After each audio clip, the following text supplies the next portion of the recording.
gameplay tutorial.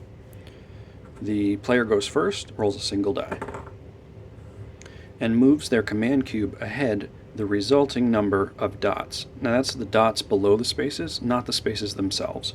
So 6 dots would bring me up to here. I will spend 1 heat so that my cube can actually move back 1 space. I can move it ahead 1 space or back, but I want to have access to both the movement and the attack icons that I see here. When deciding which icons to choose, you are looking ahead at the next 2 spaces beyond the command cube, and you choose 2 of those icons. So I could choose to attack with my energy attack, movement, or harvest icon.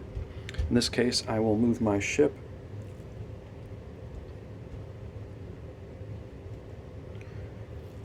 and I will attempt an energy attack on the enemy. Now, to determine an attack, you are creating a to hit number called a defense value. That is both a combination of the enemy's maneuver, which is 6, plus the number of spaces they are distant from your ship. So 1, 2, 3. You count the hex that the enemy is in, but you do not count your ship's hex. So 3 hexes away from my ship plus the maneuver of 6 gives me a target value of 9 or greater that I have to roll on 2 dice to score a hit. And in this case, my icon shows a 1, so it would be for 1 damage. Alright, 7 will not do it, so that's a miss, and that ends my turn. Next up, the enemy is going to go, and you always roll a single die for the enemy and move their command cube ahead that many dots. 1, 2, 3, 4. Unlike the hero, there's no choice about which icons get used. You actually resolve all icons in the next 2 spaces of the enemy ship. So in this case, and you resolve them from left to right. So in this case, the enemy is going to move again, and clear any locks that I've applied to its ship, which there's none yet. Following the movement rules listed in the instructions, the enemy will always try to move closer to my ship and always try to move to a more strategic location, which in this case would be a higher position on the map. Higher position on the map gives a +1 to an attack roll. So the first thing the enemy will do is move closer and again closer to my ship. In this case, it doesn't move to the higher position because its highest priority is to get closer to my ship, and the second priority is to move to a higher position. If it was going to take a third move for some reason, it would actually move up. And to answer any questions about would an enemy move into a hex that is a disadvantage like this minefield, it would actually, and have to resolve that action.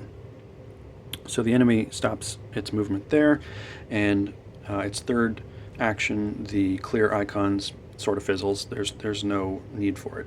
And then it's back over to the player's action. I move my command cube ahead 1 and have to consider whether or not I want to spend any heat to modify again my available actions. Currently I could move, I could gather if I was in a space with resources, or repair my ship. I'm not currently damaged, and you cannot go above your starting hull, so I think it's a good idea to spend some heat and move my command cube ahead 1. Now that gives me the option to trigger my special ability called Daredevil. I perform a normal energy attack, and it says that if the attack succeeds, the enemy will stall for 1. Stalling means that the enemy has to move to a lower hex, and if they cannot, they take an additional point of damage. So let's do the attack first. At 1 space away, I'm looking for a target of 7 or higher. And I got it. And this is a great example of a critical success. Anytime that you roll 2 6s, even if you roll 3 dice and 2 of them are 2 6s, you would choose the highest. So this is a critical success. It causes an extra point of damage beyond the first, and just always succeeds no matter the target number you're aiming for. Conversely, if you ever roll snake eyes, 2 1s, you have to take them if there's more than 2 dice, and it's an automatic failure. So, because my attack was already going to deal 1 point of damage, I have now done a 2nd point of damage, which actually destroys the enemy. We don't even need to check for the ability to stall and move to a lower space. I have defeated the Sectorian Scout, and we move on to the next part of the sector.